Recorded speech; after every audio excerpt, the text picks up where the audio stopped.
Saudi അറേബ്യയിലെ മഹദ് ഗവർണറേറ്റിൽ നിന്നും ചരിത്രപ്രധാനമായ പുരാവസ്തുക്കൾ കണ്ടെത്തി. ഹെറിറ്റേജ് കമ്മീഷൻ നടത്തിയ സർവേയിൽ 1774 പുരാവസ്തുക്കളാണ് പുറത്തുകൊണ്ടുവന്നത്. രണ്ടാം ഖലീഫ ഉമർ ബിൻ ഖത്താബിന്റെ പേര് ആലേഖനം ചെയ്ത ശിലാലിഖിതങ്ങളും ഇതിൽ ഉൾപ്പെടുന്നുണ്ട്.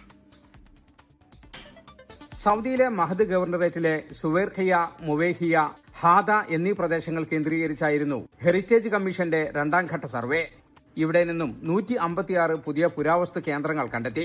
ആകെയുള്ള 1774 പുരാവസ്തുക്കളിൽ 461 ഇസ്ലാമിക ലിഖിതങ്ങളാണ്. ഇതിൽ ഏറ്റവും ശ്രദ്ധേയമായത് പ്രവാചകന്റെ അനുചരനും രണ്ടാം ഖലീഫയുമായ ഉമർ ബിൻ ഖത്താബിന്റെ പേര് പതിച്ച ലിഖിതങ്ങളാണ്. ഒപ്പം നൂറ്റാണ്ടുകൾ പഴക്കമുള്ള അറബി കവിതകളും ഇവിടെ ശിലകളിൽ തെളിഞ്ഞു നിൽക്കുന്നുണ്ട്. 1259 ശിലാരൂപങ്ങളും 11 കൽനിർമ്മിതികളും 3 കൊട്ടാരങ്ങളും ഇവിടെ കണ്ടെത്തി. ചരിത്രപ്രസിദ്ധമായ 2 യാത്രാപാതകളും 4 പുരാതന കിണറുകളും കണ്ടെത്തി. സൗദി വിഷൻ 2030 ഭാഗമായി രാജ്യത്തിന്റെ പൈതൃകം സംരക്ഷിക്കാനും ലോകത്തിനു മുമ്പിൽ അവതരിപ്പിക്കാനുമുള്ള ശ്രമങ്ങളുടെ ഭാഗമായാണ് ഈ വലിയ കണ്ടെത്തൽ.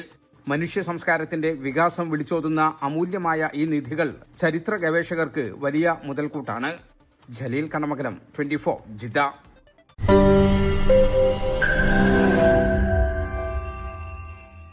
ലോകത്തെവിടെയായാലും ഏത് സമയത്തും 24 വാർത്തകളും ഓഗ്മെന്റഡ് റിയാലിറ്റി പാക്കേജുകളും എക്സ്പ്ലെയിനറുകളും വിശദമായി കാണാൻ ഞങ്ങളുടെ യൂട്യൂബ് ചാനൽ നിങ്ങൾക്ക് സബ്സ്ക്രൈബ് ചെയ്യാം.